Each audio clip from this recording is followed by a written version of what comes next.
How are you? I'm good, thanks. How about you? Well, I'm white knuckling it. It happens.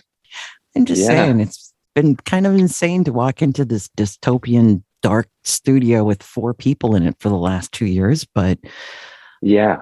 And it's always interesting to chat with anybody who's creative and how they chose to use the time, whether it be to just settle into since none of us had ever dealt with something like this before. And it's like either Right. you figure out your path through it and see hmm what comes out of it. A lot of bands sat down and wrote a song called Quarantine, and that's fine. I just don't hmm know if in 25 years it's going to live on with the same meaning, da da da. But there's also Right. obviously great music and great art can come out of just utter chaos. For sure. We need chaos to a certain extent, don't we? Course.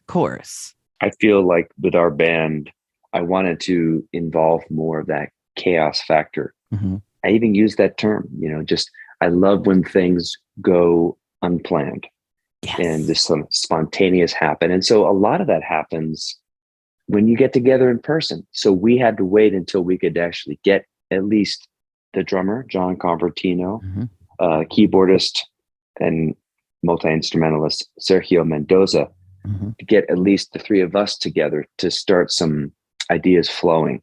We don't really write a lot of demos in advance of going into the studio. We use the studio as the window in which to start the creative process. I remember you saying that in a previous interview, and I'm still always baffled by a band that has the confidence to walk into a studio that you're paying $8 million for a day and go, right, let's write some songs. How brutal does it get in this where somebody's like, okay, great, we have 20 songs, 7 of them, no. Everybody has their favorites from time to time, and nobody knows what the Right. things are going to sound like in the end, because I usually wait until the very end to add Mm-hmm. lyrics and vocals. I Oh like boy. to sing to a more realized track, and so it's harder for John on drums to play to just rhythm and Mm-hmm. no real lyrics and content. How much of this is being sung in Spanish? Right. Well, there's more Spanish on this record than other records, and that's largely due to Sergio's influence Mm-hmm. and me wanting him to be a bigger part of this and to kind of highlight that beautiful aspect of where we come from, which is Absolutely. Tucson, Arizona, and southern Arizona and northern Mexico. Sergio has lived on both sides of Nogales, the Mexican side and the Arizonan side. Mm-hmm. And so I wanted him to be more a part of this. And I think because of where we were coming from, I thought, you know what? This is what we need. We need more of this diversity in music Mm-hmm. in general. And Mm-hmm. we're going to be a part of that. I love that. Mm-hmm. You can set out, Joey, to say, well, I want to write this record and I want it to be filled with this positivity and this good feeling, and that's all noble and everything. But I think then when real authenticity comes in from who you are, from life, what's Mm-hmm. around you, it's just natural that a little darkness is going to seep in, even if your initial intention was like, no, this is like be the feel good record of the year. It just somehow, Yeah. I just think giving into the authenticity of going, well, no, we're not all feeling fabulous today. And this is my creep in. And I think that just makes it more authentic. Yeah. It was somebody who we had met a long, long time ago, who was a friend of ours, who was a writer. His name was Lawrence Clark Powell. And Mm-hmm. he worked at UCLA's main library and was sort of the director there and fielded a lot of different writers of the 50s and 60s. And then he wound up retiring in Tucson, Arizona, where we met him through friends. Mm-hmm. And we did some music for some of his books on tape. Mm. And, he'd been around a while, right? He lived in Europe in probably the 20s before the war is my guess. Wow. Yeah, he'd been around for quite a while. He was a young man when he was over there, and he wrote some stories about those experiences. And he told us, you can't fake it. Whatever you're trying to do, whatever you're set foot, on this path, you can't fake it. And I really appreciated those words, and they've resonated with me throughout, my entire career, or since I've talked with him.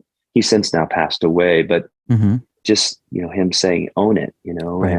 and I think that's where at the end of the day, when I'm looking to write lyrics, I'm using the music as a way to kind of bring me into the muse. I'm looking to get lost and lose myself, but at the same time, find parts of myself, that need to be expressed, and voices that need to be heard, whether they're my own or they're coming from a collective consciousness. I think it's all kind of related.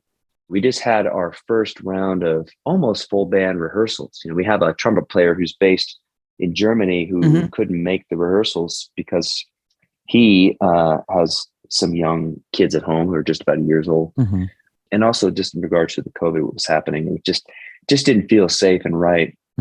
But I'm looking forward just to being together. And I think that getting back out there on tour is going to be a lot of fun. And it's going to take a while to kind of find the rhythm and find the groove and stuff. But naturally, I'm really looking forward to it. And I hope it all goes well. And I feel so much more safer and just more down to earth now that my kids who are age 10 are vaccinated. I just feel like, okay, we're in a better place.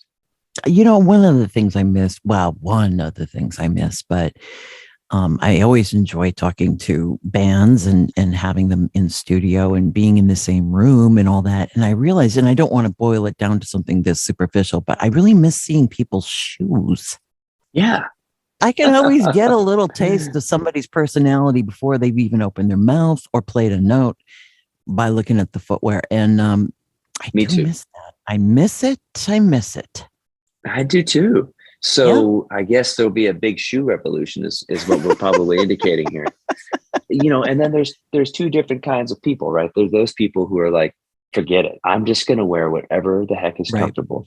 Sure. I love my Australian boots. Going back to Australia, I love my like RM Williams Chelsea boots. I love those. And so it's nice to get them back out again and wear them every now I know this waist up crap is really getting old. So what